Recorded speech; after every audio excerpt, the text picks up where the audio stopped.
Pues vamos a empezar. Bienvenido, buenas tardes a todos, calurosas tardes. Y vamos a intentar respetar los horarios y para acabar todos a tiempo.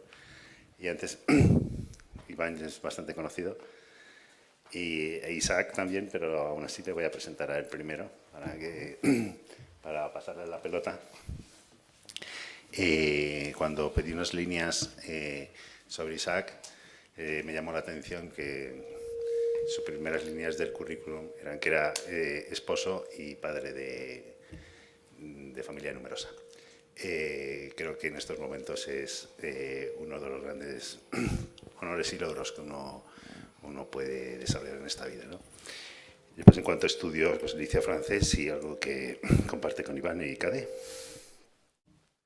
Y su trayectoria profesional pues, es conocida, es exitosa en el ámbito empresarial, es en la actualidad socio consejero de Unimod en Polonia, de Farm Together en Estados Unidos, Mocha Consulting en África, presidente de Global Tech en España y en el pasado pues, ha sido consejero delegado de varias empresas.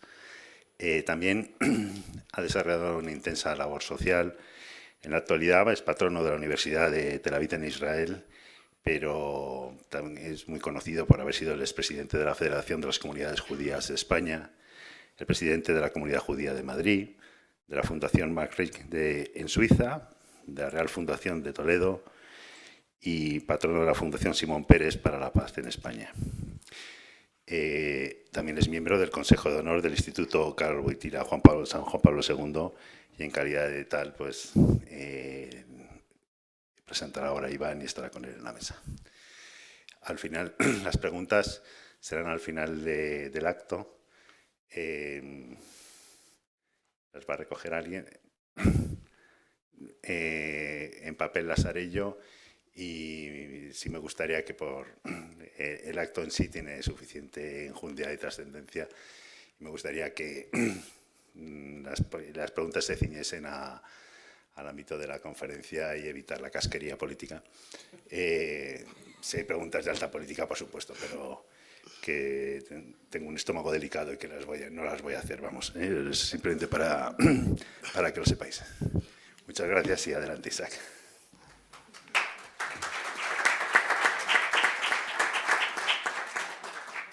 Muchas gracias, Eugenio. Buenas tardes a todos. Vicepresidente de Renta 4, Jesús Sánchez Quiñones. Padre Macías, secretario del Cardenal de Madrid, Monseñor Cobo. Presidente del Instituto Karol Wojtyla, San Juan Pablo II, Julio González Ronco. Señoras y señores. En nombre de nuestro presidente Julio González Ronco, del Consejo Asesor y de la Asamblea del Instituto, agradezco sinceramente a don Juan Carlos Ureta y a Renta 4 Banco su hospitalidad al acogernos en este ciclo sobre humanismo y economía. El Instituto Karol Wojtyla San Juan Pablo II es una asociación sin ánimo de lucro inscrita en el registro de asociaciones de la Comunidad de Madrid. Tiene entre sus rasgos identitarios un marcado carácter secular. Es ciertamente laico, pero no laicista. Se caracteriza tanto por la diversidad de temas objeto de divulgación como por la disponibilidad a colaborar con cualquier persona o institución, sea cual sea su confesión religiosa o ideología. Nuestro instituto nació hace una década fruto del compromiso de laicos y profesionales que vemos en la figura de San Juan Pablo II una brújula moral inagotable. Somos, pues, una institución secular, multidisciplinar y abierta, cuyo norte es la antropología judeocristiana. No es casual que nos inspire un papa que revolucionó la relación de la Iglesia con el judaísmo. Juan Pablo II, el primer pontífice en visitar la sinagoga de Roma y en viajar a Jerusalén para orar ante el muro de las lamentaciones, no solo fue un líder religioso, fue el artífice de un diálogo histórico basado en la hermandad. Su firme posición a favor de la declaración Nostra Aetate y contra el antisemitismo, al que definió como un pecado contra Dios y la humanidad, nace de una convicción profunda. La persona es sagrada y el Estado nunca debe pretender ocupar el lugar del Creador. Esa visión fundamenta la conferencia de hoy. Menos Estado, más sociedad, una cuestión de equilibrio. Para el Papa Wojtyła, la libertad económica y política es estéril si carece de un sentido, de un sustento moral. Bajo su pensamiento destacamos 3 pilares.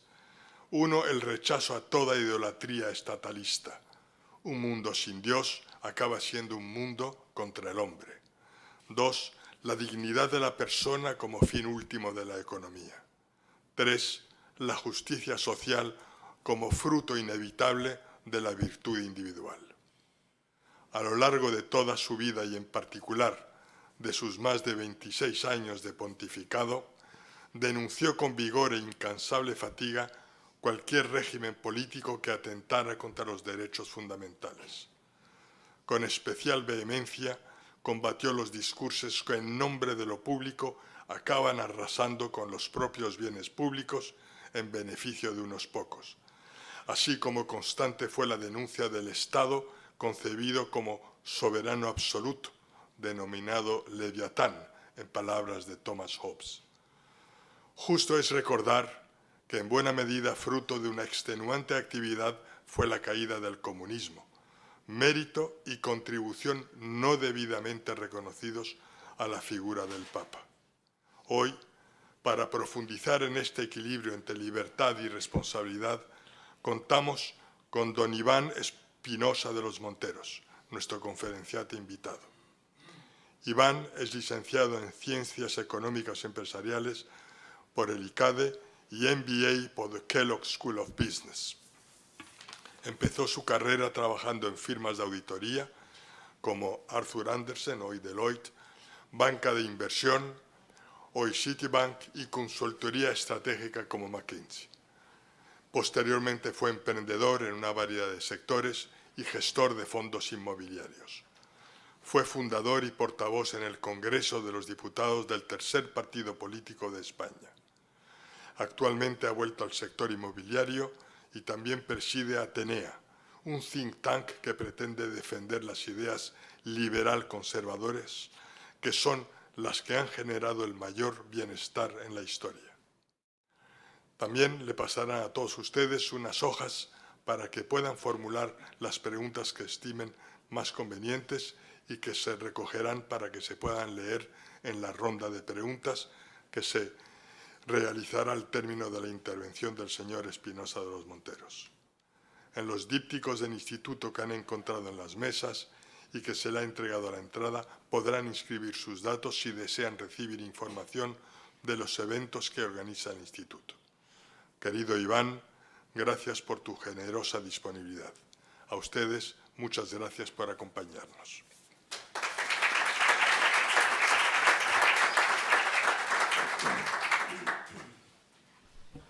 Bien, pues muchas gracias. Gracias, querido Isaac Querub, por esta generosísima presentación. Muchas gracias a Renta 4 por acogernos hoy aquí, al Instituto Karol Wojtyła San Juan Pablo II por organizar y a todos ustedes por venir hoy a esta edición del Foro de Humanismo y Economía.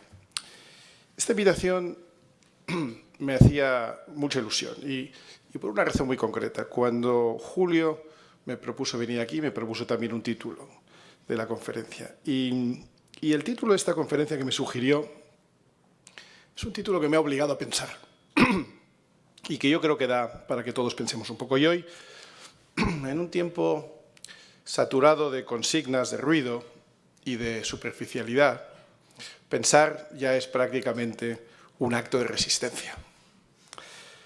Menos Estado, más sociedad, una cuestión de equilibrio. A primera vista puede parecer un título económico, pero en realidad es mucho más que eso. Es un título de carácter político, cultural, moral y, en el fondo, antropológico. Porque aquí no estamos discutiendo una simple preferencia presupuestaria. No estamos debatiendo sobre si debe haber un ministerio más o un ministerio menos, si una partida sube o si baja, si el porcentaje de gasto público debe terminar en un decimal o en otro. No. Estamos discutiendo algo mucho más profundo. Estamos discutiendo qué idea tenemos de la persona. Estamos discutiendo qué idea tenemos de la libertad, qué idea tenemos del poder. Y en último término, qué idea tenemos de España. Y es que la cuestión decisiva no es exactamente cuánto gasta el Estado, cuántos ministerios hay, ni siquiera cuántas normas se aprueban. La cuestión decisiva es otra, y es quién lleva el peso de la vida colectiva. Si la persona, la familia, la sociedad civil, la empresa, la comunidad o el poder político. Y esa decisión es la que lo cambia todo. Porque cuando una nación confía en su sociedad, florecen la responsabilidad, la creatividad, la prosperidad, la libertad. Pero cuando una nación deja de confiar en su propia sociedad, el Estado empieza a ocuparlo todo. Y cuando el Estado lo ocupa todo, la sociedad se encoge. Y cuando la sociedad se encoge, parece como que el país se resigna. Esta es, a mi juicio, una de las claves de la España de hoy. España no puede permitirse más resignación. España necesita desbloqueo. Esta es la idea fuerza que me gustaría proponeros o proponerles a ustedes esta tarde. No necesitamos una retórica de decadencia, no necesitamos repetir con gesto compungido que esto es lo que hay y que hay que adaptarse. No necesitamos administrar la mediocridad con buenos modales. Lo que necesitamos es retirar los obstáculos políticos, regulatorios, fiscales e institucionales que hoy impiden a la sociedad española desplegar todo su potencial. Dicho de otra manera, España no está condenada al estancamiento. España tiene solución. Título de un libro que les recomiendo que compren, lo publiqué el año pasado, está muy bien. Pero hoy por hoy España está atascada por malas decisiones acumuladas, atascada por un Estado hipertrofiado en lo improductivo y débil en lo esencial. Atascada por una cultura política que castiga el mérito, que retrasa la inversión, que sospecha del éxito y que convierte casi cualquier iniciativa privada en una carrera de obstáculos. Por tanto, la tarea no es, y nunca ha sido, inventar una España nueva desde cero. La tarea que tenemos hoy por delante como sociedad es liberar a España para que saque el mejor rendimiento posible. Devolver aire a las clases medias. Hacer más fácil crear, invertir, contratar, construir, innovar, formar una familia, y para ello es necesario reconstruir el Estado de Derecho. Es una condición previa. Desde Atenea, que vamos publicando informes periódicamente, el primero que hemos publicado, y además lo presentamos en Barcelona, porque me parecía que era, o nos parecía, que era el lugar más adecuado, se titulaba Recuperar el Estado de Derecho, porque el Estado de Derecho en España está siendo conculcado todos los días y en pocos sitios más que en Barcelona. Conviene recordar cómo es la secuencia, con claridad. Sin seguridad jurídica no hay inversión duradera. Sin inversión no hay productividad. Sin productividad no hay salarios más altos, al menos salarios reales. Sin salarios más altos no puede haber prosperidad compartida. Y esa es la secuencia. Por eso la seguridad jurídica, aparte de un bien moral, es también un bien económico. Y hay que recordarlo, porque durante años nos han intentado convencer de que el progreso económico viene del BOE. Y no es verdad. El progreso económico nunca puede nacer del BOE, aunque sí puede morir por su culpa. Ahora bien, para no crear, o mejor dicho, para no caer nosotros mismos en caricaturas, hay que empezar por una afirmación elemental. El Estado es necesario.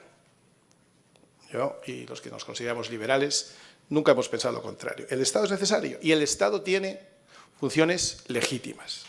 Por ejemplo, el Estado debe garantizar y asegurar la justicia, la seguridad, la defensa, el cumplimiento de la ley, la protección de las fronteras, la protección de las fronteras. No sé si he dicho la protección de las fronteras. Las infraestructuras estratégicas y que el país opere con unas reglas de juego limpias. Todo esto es imprescindible. Pero, además, es que no hay que pedirle a nadie que renuncie a su sensibilidad social. Es que solo hay que pedir que no confundamos y que nadie confunda sensibilidad social con un Estado ineficaz, endeudado y capturado por intereses partidistas. Yo no soy de izquierdas, no lo he sido nunca. Estábamos diciendo antes que alguien dijo que el que no es comunista a los 20 años no tiene cabeza y el que lo sigue siendo con 40 es que no tiene corazón. Se ve al revés, ¿no? Era para ver si estabais atentos. El que no es comunista con 20 años no tiene corazón y el que lo sigue siendo con 40 no tiene cabeza. Se ve que ya a los 20 no tenía corazón, porque jamás he sido tentado por el mundo del comunismo, quizá porque leí y vi suficiente sobre el tema. No soy de izquierdas, pero sí comprendo que muchos votantes de izquierdas quieren justicia, decencia, servicios públicos que funcionen, y en eso no estamos enfrentados. Ese no es el problema. La discusión es qué políticas lo hacen posible de verdad. Y en esto, pues la humanidad ya tiene unos cuantos años, unos cuantos siglos incluso de experiencia para saber qué funciona y qué no. El problema, digo, no es que exista el Estado. El problema llega cuando el Estado deja de proteger y se dedica a sustituir. Cuando deja de ser árbitro y pretende convertirse en tutor. En términos futbolísticos, cuando el árbitro se carga el partido en el minuto 78, ¿no? Por ejemplo. Cuando el Estado deja de ser garante del bien común y aspira a administrar cada vez más ámbitos de la vida social y personal de cada uno de nosotros. Y ahí es donde aparece un principio decisivo, un principio que me parece de una enorme actualidad y que la doctrina social de la Iglesia formuló con especial claridad, y es el principio de subsidiariedad. Desde Pío XI, en su encíclica Quadragesimo Anno, de 1931, es decir, que dentro de 5 años se cumplirá 100 años, la Iglesia introduce una idea que es sencilla y al mismo tiempo muy poderosa. Lo que pueda hacer una persona, una familia, una asociación, una comunidad o una empresa no debe ser arrebatado por una instancia superior. Las estructuras superiores están para fomentar, para ayudar, para facilitar, para coordinar, para promover, pero no para absorber, ni para desplazar, ni sustituir. Juan Pablo II, precisamente, desarrolló esta misma idea con especial fuerza para nuestro tiempo en Centésimos Annos de 1991. Recuerdo que yo estaba en ICADE cuando se publicó y la estudiábamos en Pensamientos del Cristiano, que era una clase que se daba.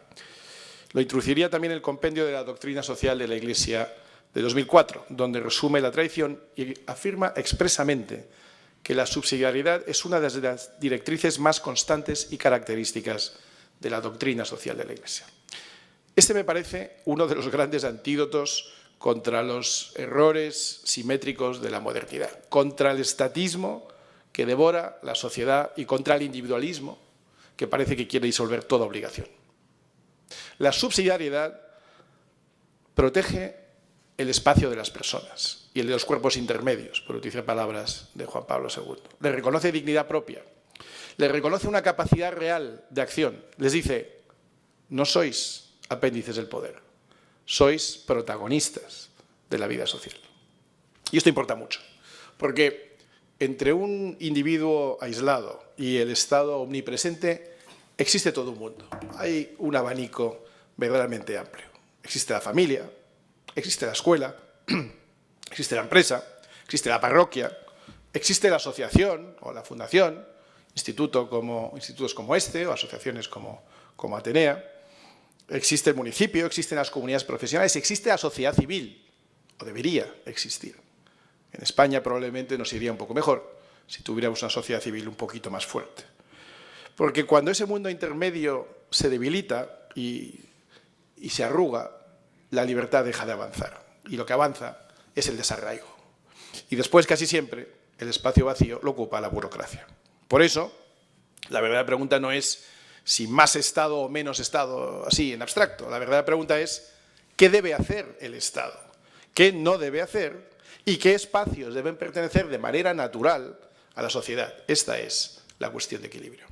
Porque una de las trampas de nuestro tiempo consiste en presentar toda dificultad social como una invitación automática a expandir el aparato público. Allí donde hay un problema, siempre hay un burócrata dispuesto a ampliar el tamaño del Estado para intenta teóricamente mejorarlo cuando finalmente siempre lo acaban empeorando. Si hay problemas de vivienda, más intervención. Si baja la natalidad, más observatorios, más comisionados, más campañas, más eslóganes, más presupuesto. Si cae la productividad, más subvenciones. Si la escuela fracasa, más legislación, menos autoridad y más ideología. Si una empresa quiere invertir más trámites. Si una empresa quiere crecer, más dificultades. Si una familia quiere educar en libertad, más sospecha. Esa es la fórmula eterna de los socialistas de todos los partidos, como diría Hayek, incluso de algún partido que inicialmente había venido a confrontar a los socialistas de los demás partidos, alguno que conocemos. Y sin embargo, los resultados saltan a la vista.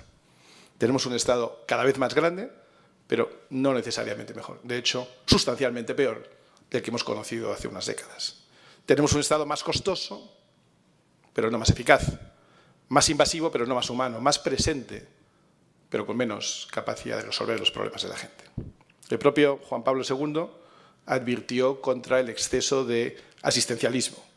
Un asistencialismo que acaba usurpando las funciones de la sociedad civil, generando burocracia y frenando las energías humanas. Y aquí hay una crítica más que va más allá de la puramente económica. Y es que el Estado hipertrofiado no solo cuesta dinero, por supuesto.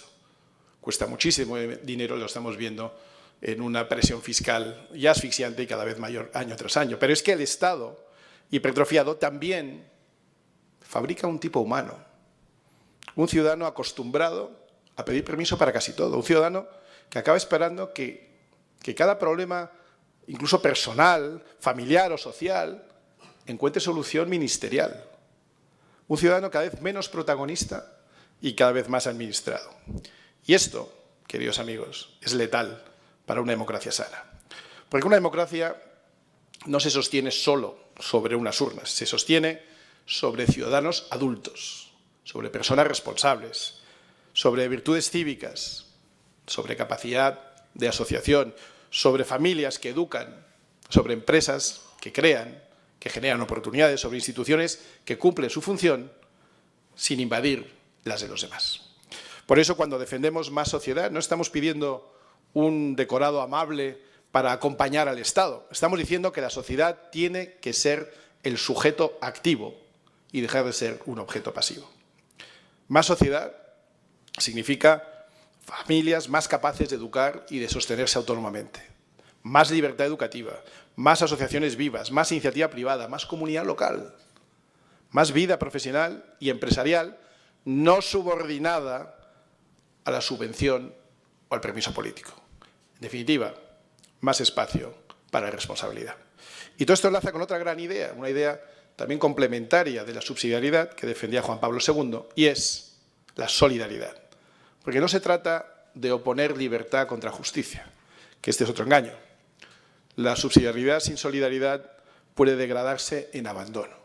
Y eso es algo que no podemos permitir. La solidaridad sin subsidiariedad puede degradarse en asistencialismo burocrático y una sociedad necesita ambas cosas, libertad social y deber moral hacia el otro.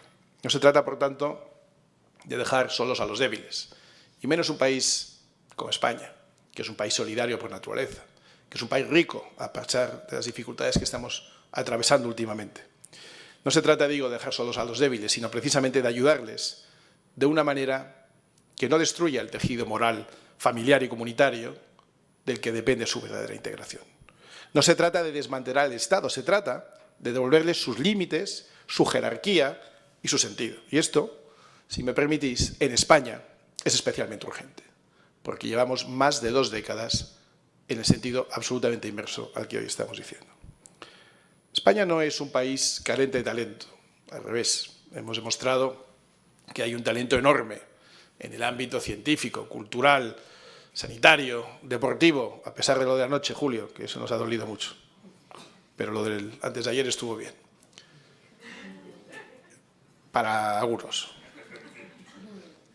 Es un país lleno de talento empresarial. Es un país con trabajadores serios. Es un país que no tiene por qué estar condenado a la mediocridad. España tiene energía, tiene creatividad, tiene mucha capacidad, mucho talento. Como digo, trabajadores serios, empresarios responsables, familias muy fuertes y una sociedad, la verdad, mucho mejor que algunas de sus élites.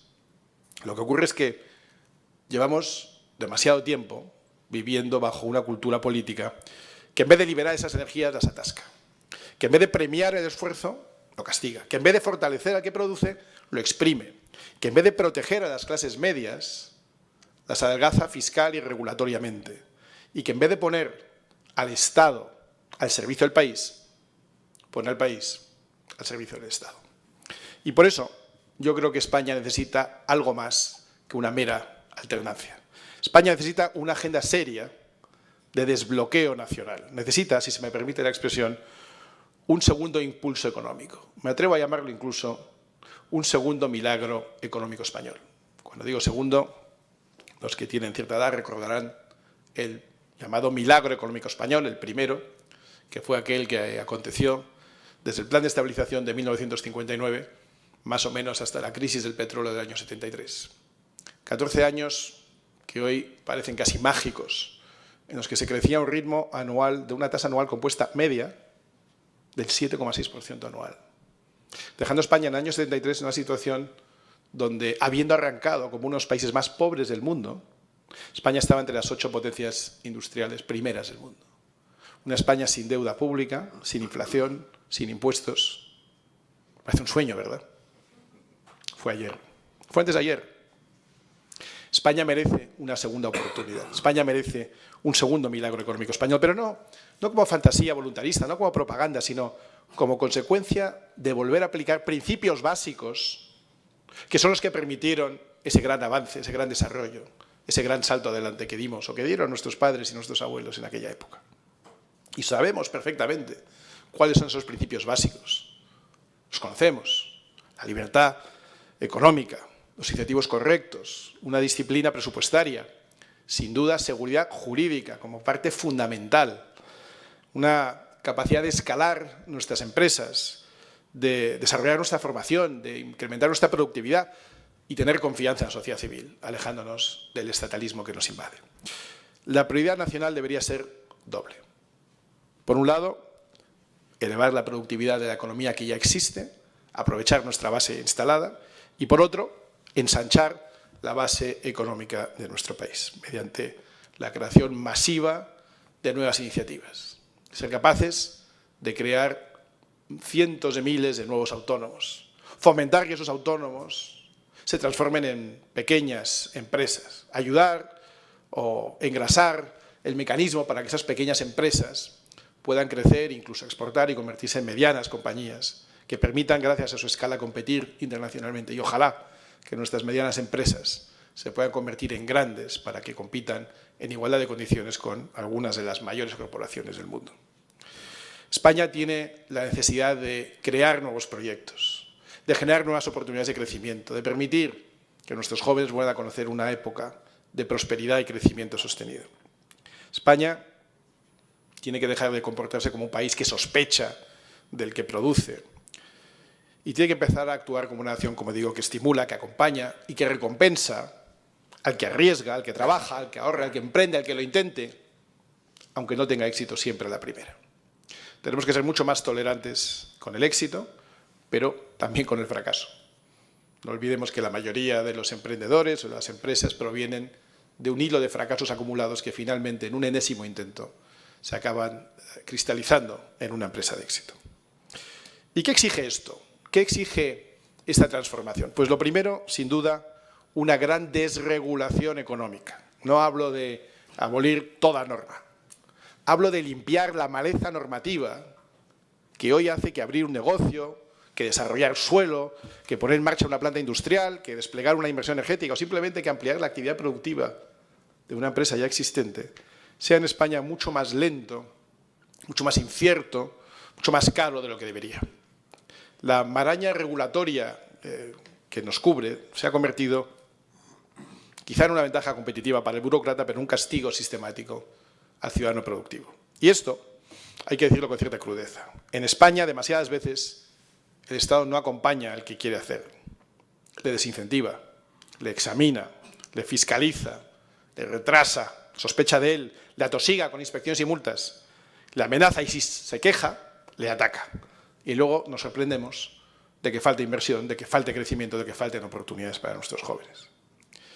En segundo lugar, necesitamos una reforma fiscal potente, orientada al crecimiento. Bajar impuestos no es un capricho estético ni ideológico, es una política de expansión de bases, de atracción del capital, de mejora de rentas disponibles y de recuperación de los incentivos correctos. La presión fiscal sobre las clases medias, sobre los autónomos, sobre las pymes, debe reducirse de forma selectiva y creíble, con especial atención a las rentas de trabajo, al ahorro, a la inversión productiva y, sí, también al esfuerzo adicional, a las horas extraordinarias, a los que trabajan fuera del horario habitual, a los que asumen riesgos, a todos esos hay que atenderles con especial cuidado. España no puede pedir cada vez más esfuerzo fiscal a sus ciudadanos y al mismo tiempo quedarse con una porción cada vez mayor de ese esfuerzo adicional. Eso no es justicia. Eso es un desincentivo institucionalizado. En tercer lugar, España necesita adquirir, por primera vez en décadas, una auténtica disciplina presupuestaria real. Hemos perdido incluso la expresión que yo oía de pequeño llamada el santo temor al déficit. Esto era algo que se escuchaba con cierta frecuencia. Hoy hace décadas que no lo digo porque nadie parece tener ningún miedo al déficit. El equilibrio presupuestario tiene que volver a ser un objetivo político incuestionable. Tenemos que recuperar nuestra capacidad de generar menos gastos que ingresos. Así de sencillo. Todas las familias lo entienden. No se puede gastar más de lo que se ingresa. No parece un principio muy complicado de entender. Y lo que las familias entienden y aplican en su vida diaria es lo que la gran familia que es España debería aplicar al conjunto de los españoles. Porque lo contrario, ir generando déficit año a año, es decir, gastar cada año más de lo que ingresamos, es una transferencia de costes al futuro. Es la manera bonita o elegante de vivir hoy a costa del contribuyente de mañana. Es un ataque a nuestros jóvenes. Es un ataque a nuestros propios hijos y a nuestros nietos. Y es que el déficit se acumula en forma de deuda. La deuda no es más que la suma de los déficits de cada año, de una manera parecida a como se acumula el colesterol en las paredes de nuestras arterias. Al principio no se nota, pero va estrechando el margen de maniobra y elevando el riesgo de una crisis. León Panetta, que es un servidor público norteamericano, que todavía vive y que ha tenido las funciones más diversas que se pueden tener, menos ser presidente, lo ha sido todo. Ha sido secretario o ministro de distintos gobiernos, ha sido director de la CIA, pero quizá más interesantemente ha sido el director de la oficina presupuestaria de varios presidentes de Estados Unidos. Y siempre les decía lo mismo, lo cuenta en sus memorias. Sea cual sean sus prioridades, puede ser el gasto social, puede ser el gasto en defensa. Cuanto más deuda tenga su gobierno, menos libertad tendrá para disponer del gasto. Hoy tenemos un presupuesto en España que, en cuanto le quitamos el destino o el dinero destinado a las pensiones y a los intereses de la deuda, deja ya muy poco margen de maniobra, cualquiera que sea la orientación política del gobierno de turno. Y precisamente para evitar que el déficit se convierta en deuda acumulándose año tras año, un reformismo serio no se puede limitar solo a reducir los impuestos, es decir, a reducir los ingresos del Estado, sino que tiene que ir acompañado de una revisión completa, profunda y seria del gasto improductivo, de las duplicidades y a veces incluso triplicidades administrativas, de estructuras parasitarias y de subvenciones ideológicas o clientelares, porque el equilibrio no es posible sin reducir el gasto. Y en España hay mucho gasto improductivo. Incluso del gasto que no consideraremos improductivo hoy, con la aplicación de la tecnología en los próximos años deberíamos ser capaces, si hubiera voluntad política, de generar economías de escala y eficiencias masivas. Masivas. Déjenme que les ponga un ejemplo. Porque tiene que ver no solo con el gasto, sino también con la eficiencia administrativa. En Estados Unidos, donde hay cierta competencia fiscal entre los estados, saben ustedes que California ha sido tradicionalmente un estado que ha fomentado mucho el mundo del emprendedor. No en vano, la industria del cine o la industria de la tecnología en Silicon Valley se han establecido allí históricamente. Hace ya unos años que California se ha vuelto un ambiente o un estado hostil, tremendamente hostil, para el que arriesga, el que emprende, el que invierte, el que innova. Los inversores tienen patas y se mueven y están abandonando California. El mundo de la tecnología está abandonando Silicon Valley y se está yendo a lugares como Texas, o como Florida. Y dentro de Florida, la ciudad de Miami es una ciudad que acoge a todo el emprendedor y a todo el empresario que quiere prosperar. Por cierto, el mejor jefe de marketing de la ciudad de Miami es el alcalde de Nueva York, que está enviando constantemente decenas de miles de inversores a base de amenazas, subidas de impuestos y de atacar a los que producen. Todos los meses se considera que hay miles de neoyorquinos que se instalan en Florida. Bien, pues el alcalde de Miami, que es un tipo innovador y que quiere que Miami sea una ciudad atractiva, se sentó hace 15 días con Jeff Bezos. ¿Saben quién es Jeff Bezos? El fundador, el presidente de Amazon, que por cierto es uno de los que se ha mudado a Miami. Y le preguntaba el otro día en una conferencia, Jeff, ¿qué debería estar haciendo la ciudad de Miami para convertirse en una ciudad friendly, ¿no? Business friendly, como dicen ellos, o sea, amistosa con el emprendedor? Y Bezos, lo pueden ver ustedes, está en YouTube, le dijo, bueno, ustedes tienen toda la capacidad tecnológica a su alcance para facilitar la vida de los ciudadanos. Por ejemplo, señor alcalde, ustedes cuando ven que alguien presenta una licencia de obras, sea de obra nueva o de rehabilitación, ustedes piden que todo se presente digitalmente. Ya nadie va, como iba mi mujer Rocío hace unos años, con unas carpetas a la Junta Municipal de Distrito o a Gerencia de Urbanismo para un proyecto y teníamos que ir casi con un carromato para presentar los planos, los presupuestos, las memorias de calidades. Hace ya años que el Estado, en este caso los ayuntamientos, nos exige que lo presentemos digitalmente. Es mucho más eficiente, es mucho más ecológico, está muy bien. Pero luego se tardan lo mismo que tardaban hace 20 años en contestar. Bezos le dice al alcalde, si ustedes piden que presentemos todo digitalmente, con las herramientas que hay hoy a su alcance, con la inteligencia artificial que hay a su alcance, ustedes tienen que tener capacidad de comprobar toda la documentación que hemos presentado y darnos una respuesta, o darle la respuesta al promotor, en no mucho más de unos 10 segundos. En 10 segundos. Que es lo que tarda la inteligencia artificial en repasar un proyecto entero para un rascacielos. No más de 10 segundos. Vamos a no exagerar. Digamos 10 días. Digamos que la inteligencia artificial tiene una propuesta en 10 segundos y hay un arquitecto del ayuntamiento que luego tenga que revisarlo porque no queremos equivocarnos. Pero no más de 10 días. No 10 meses. No 30 años como llevamos con Madrid Nuevo Norte. Que llevamos, me queda corto, no son 30, en realidad son más de 40. El desarrollo de Madrid Nuevo Norte, que en teoría era el desarrollo urbanístico más importante de Europa, ¿saben ustedes quién lo empezó? ¿Quién lo ideó? ¿Quién lo propuso? ¿Quién arrancó? Digan un alcalde, uno que les suene muy antiguo. Ahí hay uno que lo sabe. Antes de Álvarez de Manzano. Rodríguez Sagún. Rodríguez Sagún. No hay ni fotos en color, no existía casi.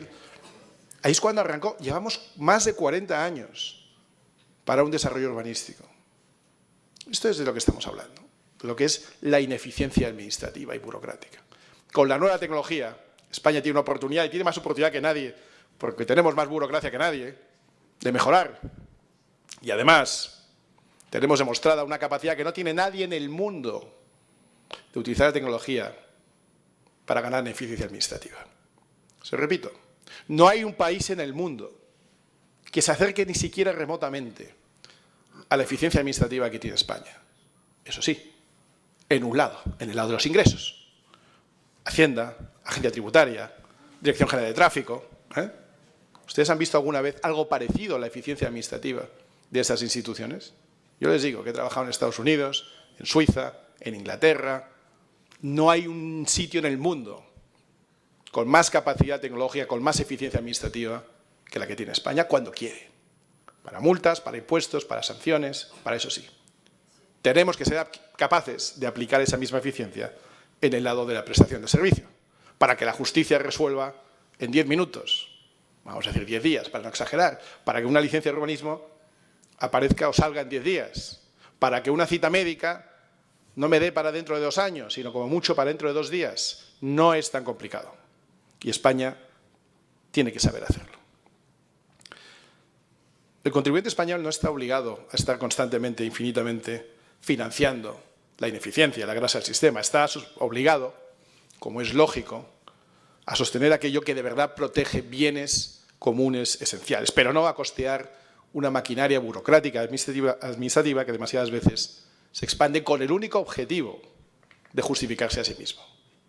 De las cosas que más me impresionan todavía, y no me cansaré por mucho que tenga que que someterme al mismo trámite una y otra vez es cada vez que voy a una ventanilla, me da igual que sea presencial que digital, y el Estado me empieza a pedir documentación que el Estado emite. Oiga, no me pida el título de familia numerosa, sí, lo emite usted. No me pida las escrituras de propiedad, sí, lo emite usted. El año antepasado en la Dana, cuando la gente empezó a pedir las ayudas para recuperar, no para recuperar, sino para, de alguna manera, financiar o, en fin, compensar la pérdida de su vivienda, gente que había perdido su casa entera, empiezan a pedir las escrituras de propiedad, pero oiga, ¿no ve usted que se la ha llevado a la casa? Y además la escritura de propiedad, ¿quién la emite? Usted, ¿no? El registro de propiedad, que es el Estado. No me pida lo que usted emite. No, es que eso es otra ventanilla. ¿A que en Hacienda nunca es otra ventanilla para pagar? ¿A que en la DGT todo funciona de manera absolutamente coordinada? Y no importa que sea un coche de alquiler en Galicia, un conductor canario, una carretera catalana. ¿A que todo eso fluye de una manera totalmente coordinada? Pues lo mismo debería ser para el servicio al ciudadano. Y por último, España necesita fortalecer el tamaño empresarial.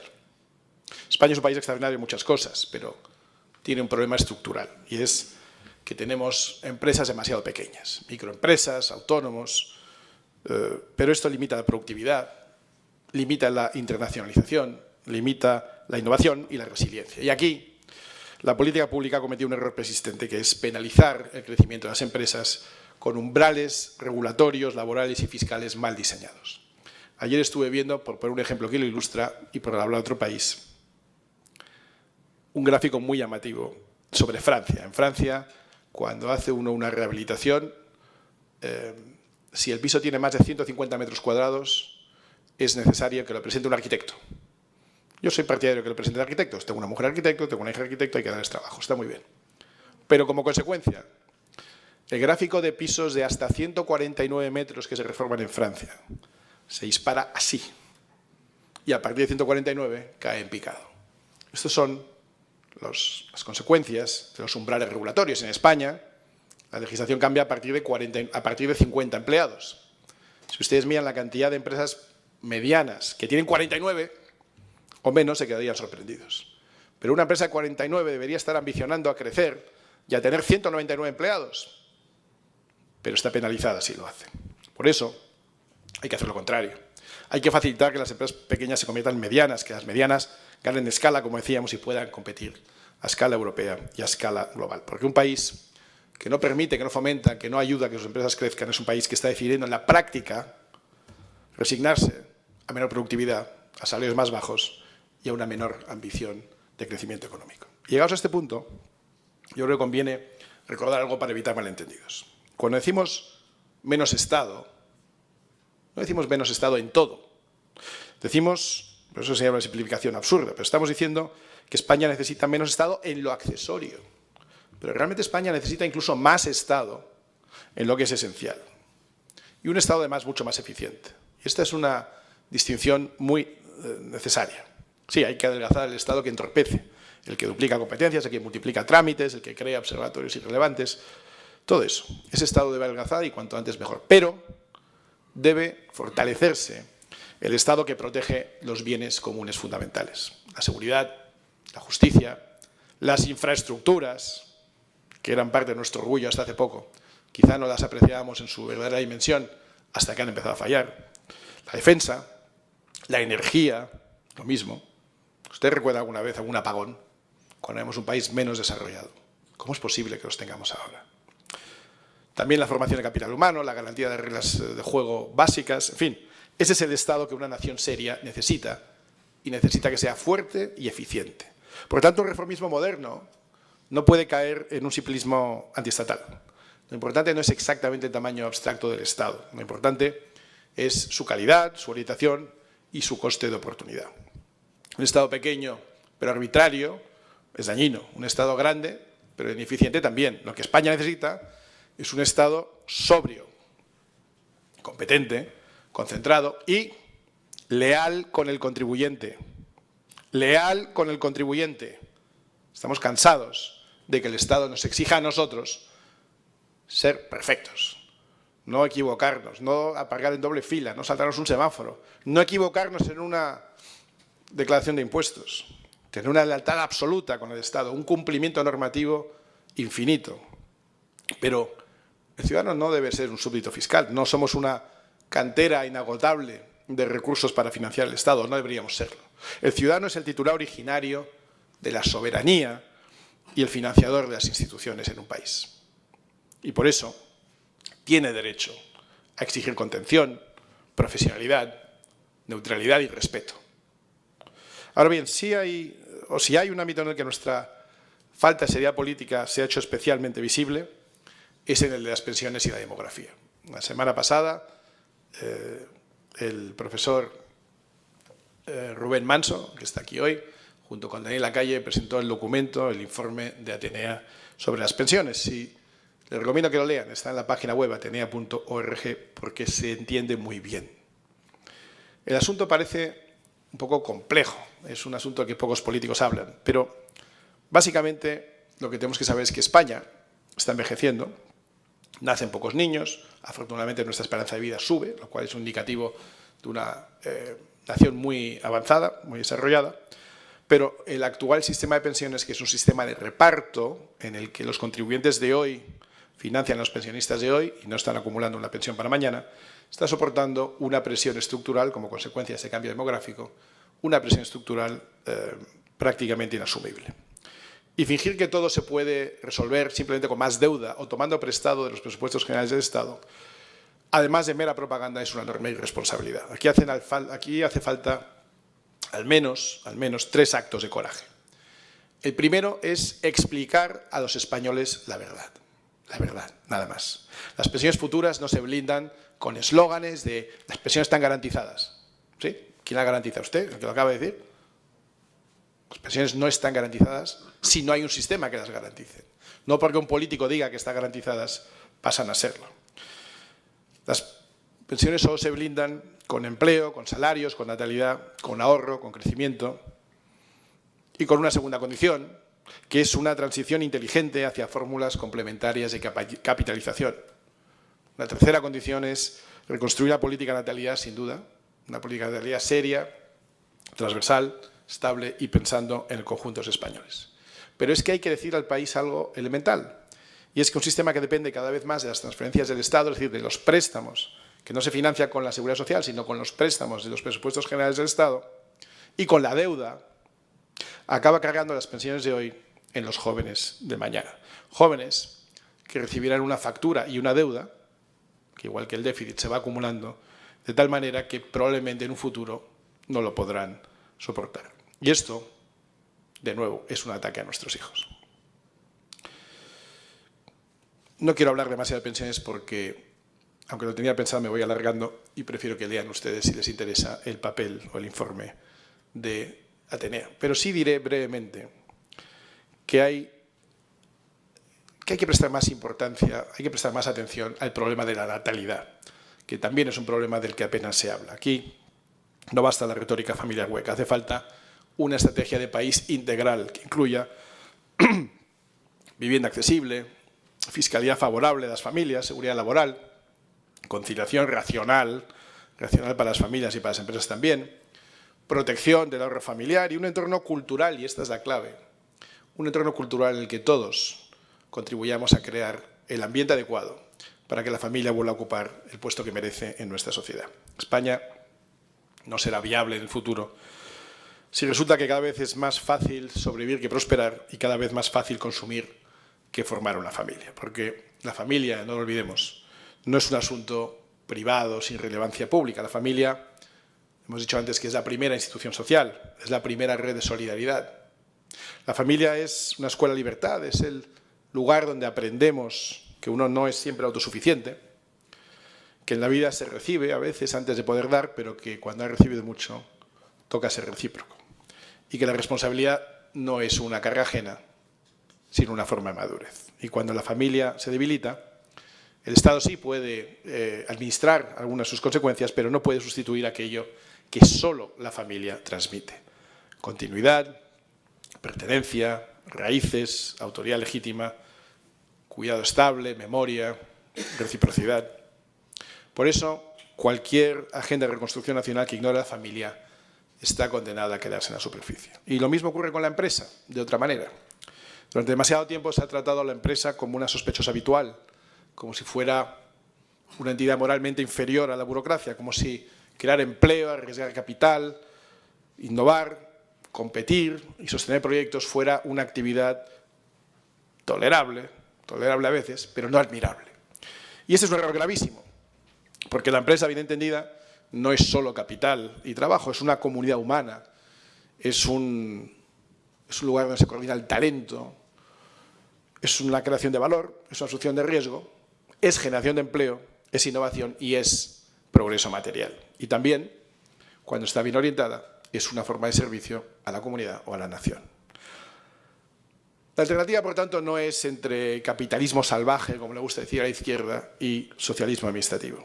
La alternativa que tenemos delante es entre una economía libre, con fundamento moral, y una economía deformada, ya sea por la codicia sin freno o por la asfixia estatal. Y España, sinceramente, necesita menos perjuicio antiempresa y más respeto por quienes levantan proyectos reales.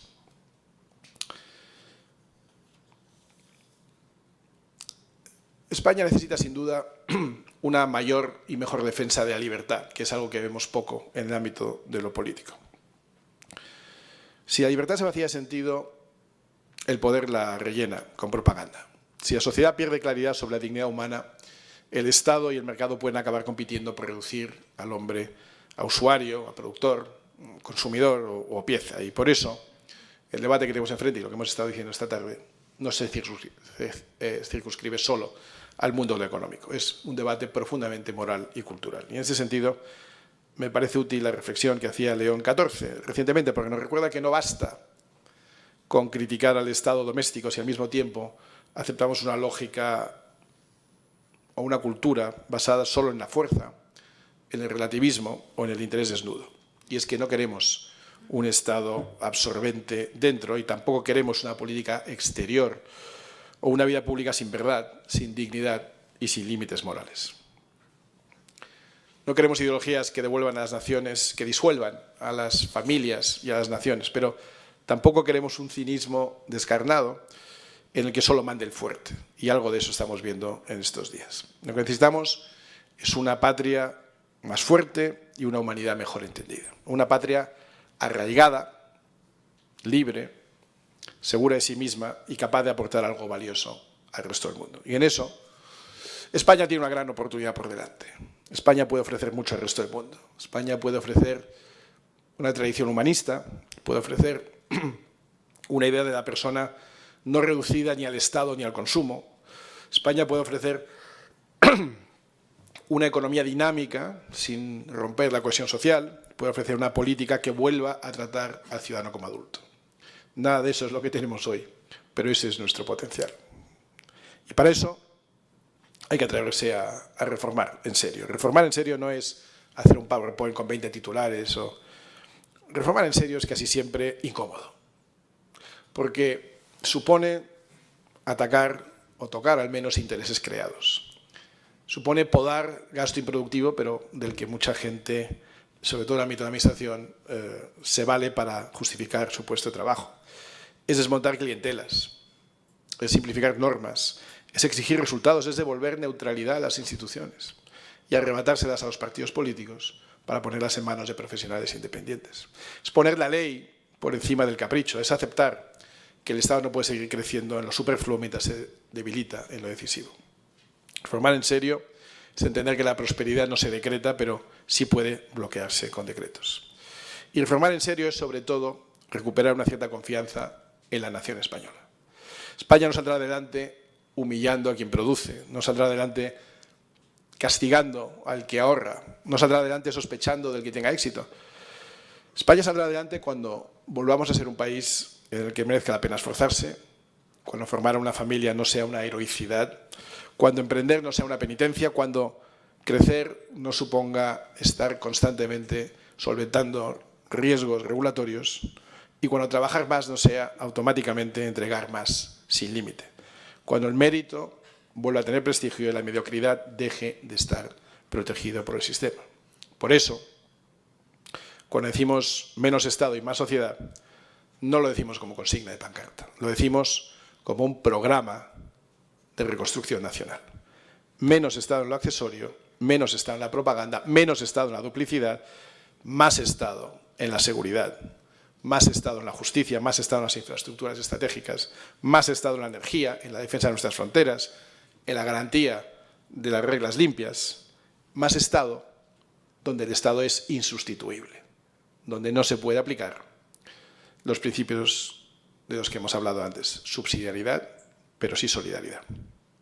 Pero sobre todo más sociedad, necesitamos más familia, más escuela con autoridad, más empresa respetada, más ahorro, más asociaciones vivas, más cuerpos intermedios, como decía Juan Pablo II, más responsabilidad personal, más libertad educativa.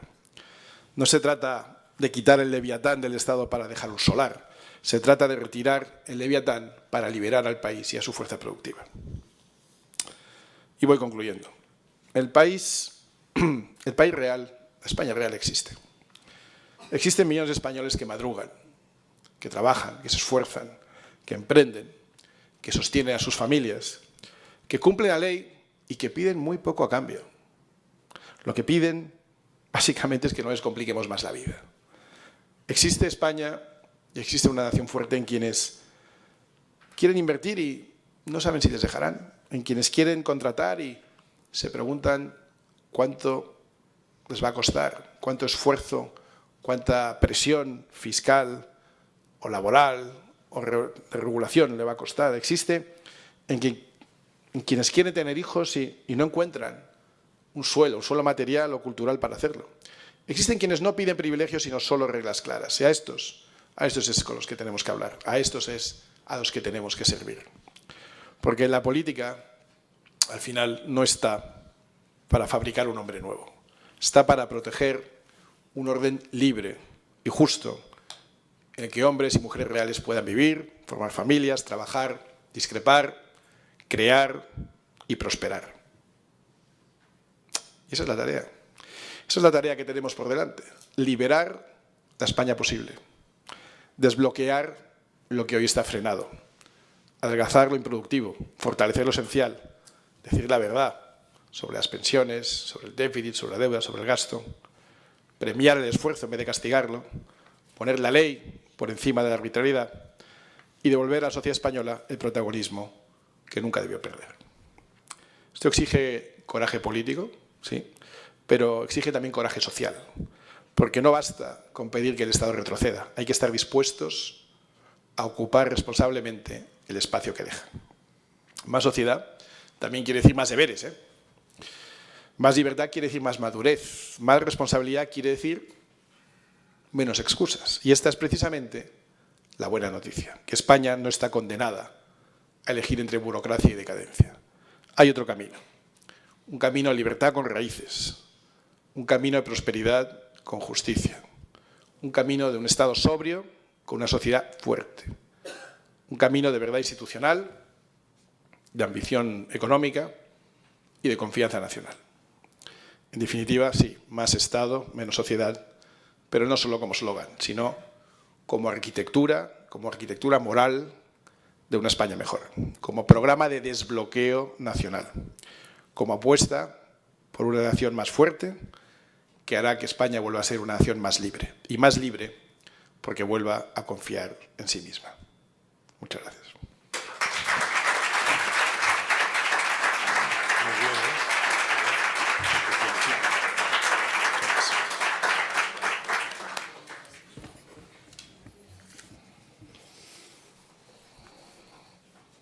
Muchas gracias, Iván, muchas gracias, don Isaac, y muchas gracias al público porque es la primera vez que me hacen caso con respecto a las preguntas.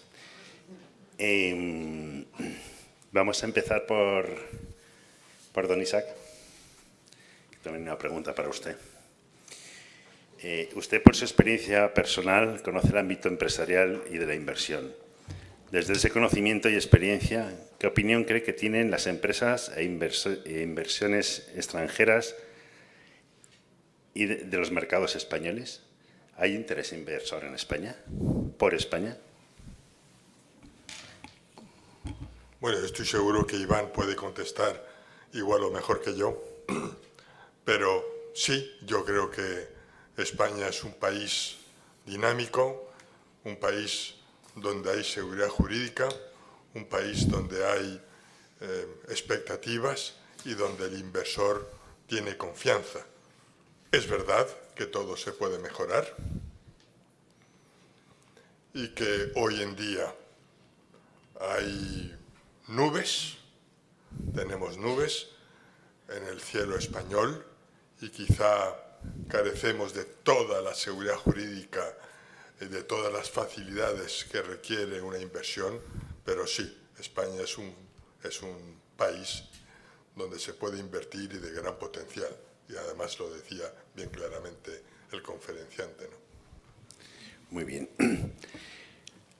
Hay un grupo de preguntas que están hechas todas en la primera parte. Parece que no esperaron al desarrollo y que creo que han sido respondidas. Por ejemplo, ¿qué opinas de la llamada guerra generacional a cuenta de las pensiones? Y simplemente recomendar el estudio, ¿no? Pero en la misma línea, y hay una pregunta sobre si la sociedad española aguantaría la motosierra de Milei o la oficina de Elon Musk. Bueno, no quiero dejarme la anterior pregunta, porque quiero convertir una reflexión, ¿no? Y es que el socialismo, el marxismo realmente, porque toda la izquierda deriva del marxismo, parte siempre de un principio que es la confrontación entre dos grupos, ¿no? Durante el siglo XX la teoría era que había unos empresarios muy malos y unos trabajadores muy buenos que estaban los primeros oprimiendo a los segundos, ¿no? Este materialismo dialéctico desaparece con el gran invento del siglo XX, que es la clase media. Entonces el marxismo evoluciona y se reinventa con nuevas víctimas y victimarios, ¿no? Y entonces crean batallas culturales de la mujer contra el hombre, los gays contra los heterosexuales, el campo contra la ciudad contra el campo, los nativos contra los inmigrantes y así sucesivamente, ¿no? Y nos están constantemente produciendo estas batallas. ¿Cuál es la última batalla que han creado? Los mayores contra los jóvenes. Los jóvenes acusan a los mayores de que no tienen acceso a una vivienda, no tienen pensiones. Los mayores quejándose de que los jóvenes no trabajan, no quieren esforzarse, solo piensan en las vacaciones y los sueldos. Y estamos con esta batalla que crea la izquierda dividiendo a la sociedad y enfrentándonos, olvidándonos de una noción fundamental, y esto es especialmente relevante desde Zapatero, es que somos una única nación. Somos una nación con una historia muy potente, somos una nación con mucho compartido. Y no me refiero solo a los que viven en una zona u otra, ¿no? Somos una nación, además, muy familiar, o lo hemos sido durante mucho tiempo. También la izquierda va introduciendo leyes como la de eutanasia para intentarnos dividir, o la memoria histórica, o las leyes de memoria democrática, pero seguimos siendo una nación con mucho en común. Y lo que tenemos que hacer es pensar como nación, como unidad, en cómo resolver los problemas que tenemos. El problema de las pensiones es un problema muy grave. Insisto que en el informe se explica mejor, pero lo resumo de la siguiente manera. La renta media per cápita en España, el español medio genera una renta de unos 33.000 euros al año. La deuda pública, que me preocupa y que hoy hemos hablado, que va generando, pues que se adhiere a las paredes de nuestras arterias con resultados que no son inmediatamente perniciosos, pero que a largo plazo pueden crear un colapso. La deuda pública es superior a esos 33.000 euros, pero vamos a suponer que es más o menos lo mismo. El valor actual de las pensiones, el valor actual de los compromisos adquiridos en materia de pensiones por el Estado con todos nosotros, pensionistas y contribuyentes activos, es 6 veces eso. Es decir, un español medio tiene una deuda, en términos de deuda pública, de 35.000 euros y una deuda en materia de pensiones de 200.000. ¿Vale? O sea, un español medio debe o carga sobre su mochila con una deuda entre deuda pública y pensiones de más de 240.000 euros.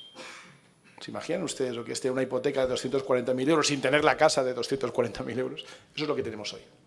Pero eso no es culpa de nuestros mayores. Eso es culpa de unos políticos irresponsables. Y lo que tenemos que hacer, además de despejar la responsabilidad de nuestros mayores y evitar la confrontación con nuestros jóvenes, es empezar a pensar propositivamente en cómo arreglar este problema. Las primeras voces que hablaban de esto en los años 90 y traían como modelo el ejemplo de Chile, fueron denostadas como agoreros, de malfario, pero si se les hubiera hecho caso entonces, pues hoy no solo tendríamos el problema resuelto, sino que tendríamos un Estado mucho más rico, porque tendríamos pues algo así, casi parecido a fondos soberanos. Países como Chile lo han demostrado. Llegamos tarde, pero muy tarde, llegamos 40 años tarde, pero estamos a tiempo.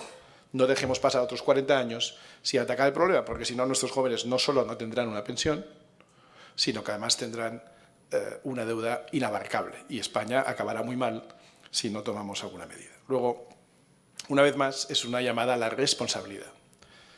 Y les sugiero, como digo, que lean el documento de Atenea, pero que se informen por otros medios también. Muy bien. Lo de la motosierra de Milei y la oficina de... Pues lo de la motosierra es... Hay varias preguntas es que es imprescindible. Respecto del tamaño del Estado. Es que es imprescindible. Y, insisto, tenemos... O sea, España está en una posición inmejorable para aplicar la tecnología y obtener un resultado de adelgazamiento del Estado improductivo absolutamente óptimo, por los dos motivos que hemos citado. El primero, porque somos uno de los países más burocráticos, más densos, más llenos de duplicidades, triplicidades, e incluso de instituciones o de centros burocráticos que solo se justifican por la propia necesidad que ellos mismos han creado. Es decir, que no tienen ningún valor añadido, que no generan ningún servicio al ciudadano, pero que por el mero hecho de existir exigen ciertos cumplimientos normativos para mantenerse a sí mismos, ¿no? O sea, somos un país muy burocrático y esto es una gran oportunidad para mejorar. Y simultáneamente somos un país que, como digo, ha demostrado capacidad tecnológica desde la administración pública como nadie lo ha hecho en el mundo. En el libro cuento como una anécdota que es divertida, ¿no? En el año, creo que 73, Carrero Blanco nombra un nuevo ministro de Hacienda. Y el ministro nuevo que nombra se lo trae de ser, era el presidente de Telefónica en ese momento, Telefónica siendo la compañía, año 73, pues un poco más avanzada tecnológicamente de España. La tech de la época pues era Telefónica. Y cuando llega el presidente de Telefónica al Ministerio de Hacienda, que él era inspector de Hacienda por profesión, se encuentra con un laberinto burocrático tan absurdo que, para que nos hagamos una idea, el IRPF y el impuesto de sociedades ya se habían inventado, se habían aprobado 2 años antes. Pero en 2 años no habían sido capaces de recaudar una sola peseta, porque no habían sido capaces de generar los impresos. Eso sí que es o sea, la burocracia poniéndose trabas a la propia burocracia. Claro, cuando el tío llega ahí y ve aquello, se queda asombrado, está preocupado, pero esto es un horror, esto es un desastre, esto es la ineficiencia absoluta. Y un día, cenando con un amigo suyo que vive todavía y que me lo contó, toda esta historia me la contó él, era el presidente de IBM, y de nuevo IBM era pues la Google o la OpenAI del momento, ¿no? Era la mayor compañía tecnológica del mundo. Y dice, mira, yo te puedo ayudar, igual que te hemos ayudado en Telefónica, te podemos ayudar con el gobierno. Necesitamos 2 cosas, que contrates equipos avanzados de IBM y que pongas a funcionar a personas que yo te puedo prestar también de nuestra compañía para que pongan esto en marcha. Por hacer el cuento corto, España pasa de ser el país más atrasado del mundo en materia fiscal al país más avanzado del mundo en cuestión de pocos años. IBM trae a España la primera gran supercomputadora que no ocupa el espacio de un laboratorio de investigación, de una universidad, de un centro de datos, no, de Hacienda. Hacienda es la primera que trae una gran supercomputadora. Ocupaba el espacio de una planta entera, tenía menos capacidad de computación que un móvil los que tienen ustedes hoy, pero en ese momento era lo más avanzado del mundo. Cuando la policía ve aquello, dice, yo quiero otro, y compra la segunda gran supercomputadora que llega a España. Y esa combinación de policía más Hacienda es lo que genera la necesidad del NIF, que para los más jóvenes les parece algo absolutamente habitual, pero que no existía hasta los años 80. Y una vez que crearon el NIF, ya nos atraparon a todos. Pero a lo que voy es que cuando quiere, el Estado es súper eficiente.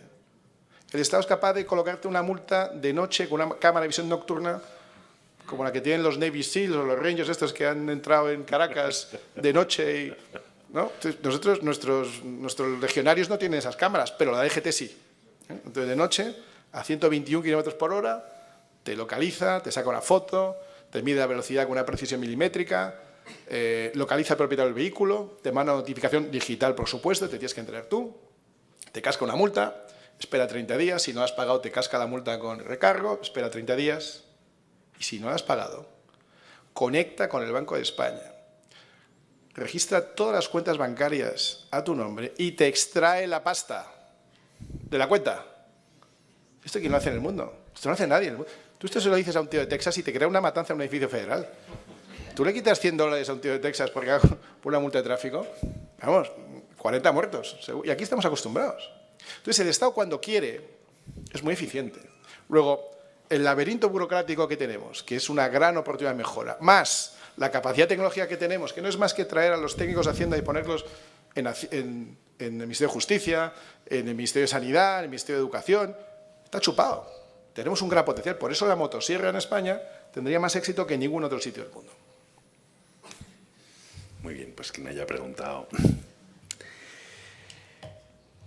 Otra sobre el tamaño del Estado, aunque está en otra línea. ¿Es reversible la distribución de empleo público-privado? ¿Puede aguantar un país que un cuarto o un tercio de los empleos no dependa directamente de los presupuestos? Pues de nuevo sí, y siempre que pongamos los incentivos adecuados, ¿no? Eso que decimos de no puede ser que haya tantas empresas en España que tengan 49 trabajadores.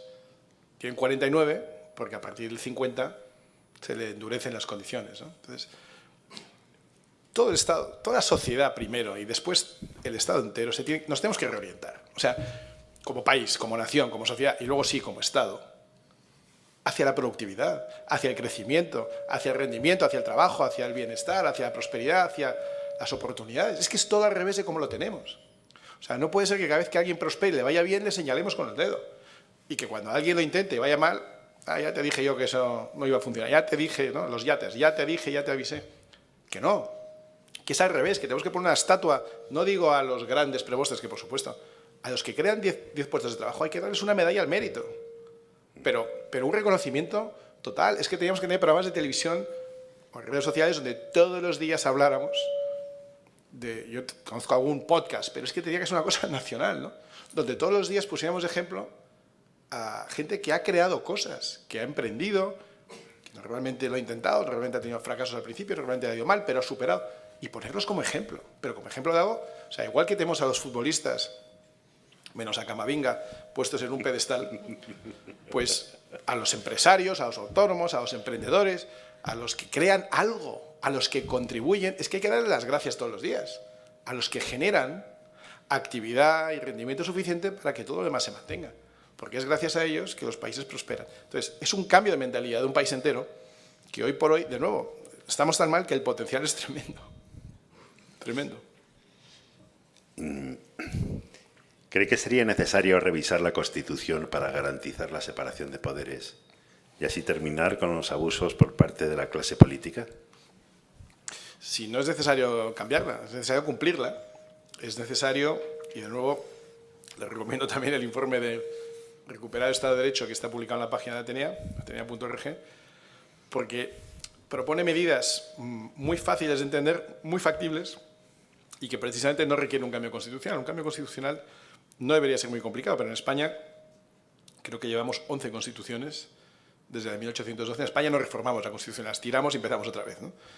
Pero yo creo que ya llega el momento en que tenemos que adquirir un espíritu reformista, no rupturista. Yo estoy viendo algunos que hablan de acabar con el régimen del 78 y algunos eran amigos míos hasta hace poco. Me quedo asombrado, ¿no? Es decir, yo nunca he pensado en romper con el régimen del 78. Reformarlo sí, todos los días hay cosas que reformar, pero reformar no quiere decir acabar con lo que tenemos, ¿no? Entonces, en España ha sido tradicionalmente muy difícil cambiar la Constitución, reformar la Constitución. Bueno, pues empecemos a hacer cosas que permitan hacerse dentro del marco constitucional y después ya nos planteamos reformar la propia Constitución. Pero separación de poderes, la independencia de las instituciones, que la Fiscalía no dependa de Pedro Sánchez, no digo del Gobierno, digo ya de Pedro Sánchez, la independencia del Poder Judicial, los nombramientos de jueces en manos de jueces, todas esas cosas estaban pensadas así en la Constitución originalmente. Entonces, solo hace falta que se cumpla y que seamos exigentes con nuestros gobernantes. ¿Menos Estado también en educación y en sanidad? Bueno, yo lo que he dicho es que más Estado en lo que es necesario, y el Estado tiene que garantizar la formación de los españoles en todos los niveles. Y lo mismo con la sanidad. El Estado tiene que garantizar el acceso a la sanidad universal. Lo que no tiene es por qué ser pública. Si a mí me van a operar y me van a extraer un órgano, yo le pregunto, ¿es usted funcionario, doctor? Porque si no es funcionario no me interesa. Me interesa que sea un doctor competente, me interesa que me traten bien en la clínica, me interesa que me traten pronto. No quiero estar 2 años esperando a una operación. Pero ya si es sanidad pública, si es privada concertada, si el Estado me lo cubre de una manera u otra, eso no me tiene por qué preocupar. A mí no me preocupa que el Estado, que el médico o la enfermera sea un funcionario, me preocupa que el Estado me garantice una sanidad universal, sea pública o sea privada concertada. Por cierto, casi todo, también educación y sanidad, privado concertado, suele funcionar mejor. Claro que hay casos feos, claro que hay casos de corrupción, los hay en ambos lados del espectro político, pero en general los modelos, de nuevo, de subsidiariedad, donde el Estado permite un modelo como el de la enseñanza o la sanidad concertada, las cosas funcionan muchísimo mejor. Por ejemplo, en la sanidad de los funcionarios, que es muy buen ejemplo, que es un modelo privado concertado. Pues lo que tienen los funcionarios y la mayoría de los políticos es lo que la mayoría de los españoles quisieran tener. Sistemas que funcionan de una manera eficaz y eficiente, que no te hacen esperar durante siglos y que te garantizan la sanidad universal, como digo, o la educación universal. No voy a poder acabar con todas, pero las 2 últimas. ¿Por qué en nuestro país es tan difícil el pacto entre partidos en cuestiones económicas y en otras como las sociales o de educación? Bueno, lo es porque tenemos una fuerte influencia estatalista desde el principio, ¿no? Pero debo decir que España no es el único país donde esto sucede. El mundo ha evolucionado últimamente, yo creo que esto va a cambiar, pero por ahora no. El mundo ha evolucionado últimamente hacia una confrontación cada vez más dura, ¿no? Y yo creo que ha habido muchos años donde la izquierda woke ha generado unas batallas culturales increíbles y cuando pasen los años y miremos para atrás diremos, pero ¿cómo que ellos? ¿Cómo que ellos, ellas y ellas? ¿Cómo que vestuarios donde se meten tíos con barba porque dicen que son mujeres? ¿Pero cómo que boxea un tío con una tía en el mismo ring? O sea, pero que esto dentro de 5 años miraremos para atrás y diremos, ¿pero cómo fue posible, no? Entonces, frente a eso ha habido una reacción muy potente y, por tanto, una vez más, el marxismo gana porque es capaz de buscar esa dicotomía, esa confrontación. Pero yo intuyo, y quizás esté equivocado, esto es pura especulación, que los españoles, como casi todo el mundo de Occidente, se está cansando un poco de eso. Y lo que yo creo que cada vez necesitamos más son políticos serios, instituciones que funcionen, servicios que funcionen, y, como decíamos antes, poner al Estado al servicio de la sociedad y no a la sociedad al servicio del Estado. Y todo esto tenemos constantemente enfrentados. Y digo, yo he estado en política y he estado en ese mundo duro y he confrontado muchísimo, pero yo creo que el mundo evoluciona, o al menos el deseo de los ciudadanos evoluciona, hacia que las cosas funcionen y que no estemos enfrascados permanentemente en batallas absurdas, normalmente promovidas y creadas desde la izquierda. Pues la última pregunta, he agrupado todas las que se referían a temas más, yo creo que sociales o casi de adivinación, porque ha mencionado la conformación del individuo que tiene el Estado, que puede ejercer el Estado.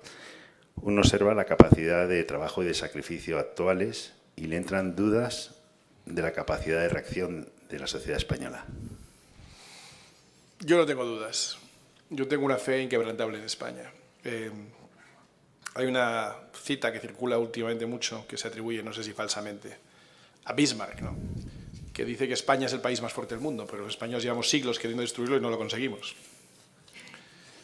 Y yo lo creo. Yo creo que España es un país fortísimo. Yo he tenido el privilegio de viajar mucho en estos últimos años en campañas electorales, visitando las 50 provincias y 2 ciudades autónomas de una manera verdaderamente privilegiada, porque cuando estás en campaña la gente se abre y te enseña su fábrica, su almacén, su granja, su centro productivo, su barco de pesca, y te das cuenta de que España está conformada y se sostiene, como decíamos antes, en familias, en autónomos, en gente muy trabajadora, y con una enorme entereza y una capacidad de salir adelante ante las mayores adversidades, ¿no? Y entre las mayores adversidades que tenemos son las que nos colocan los políticos. Por eso digo que tenemos que empezar a transformarnos como nación, que tenemos que empezar a ser mucho más exigentes con nuestros políticos, que tenemos que ser líderes y protagonizar desde la sociedad civil esa transformación y exigir a los políticos que nos acompañen en este nuevo nivel de exigencia, ¿no? Soy súper optimista acerca del futuro de España y estoy convencido de que si lo hacemos y si nos lo proponemos como nación, los mejores años de la historia de España, sin duda, están por delante. Muy bien, muchas gracias, Iván. Muchas gracias.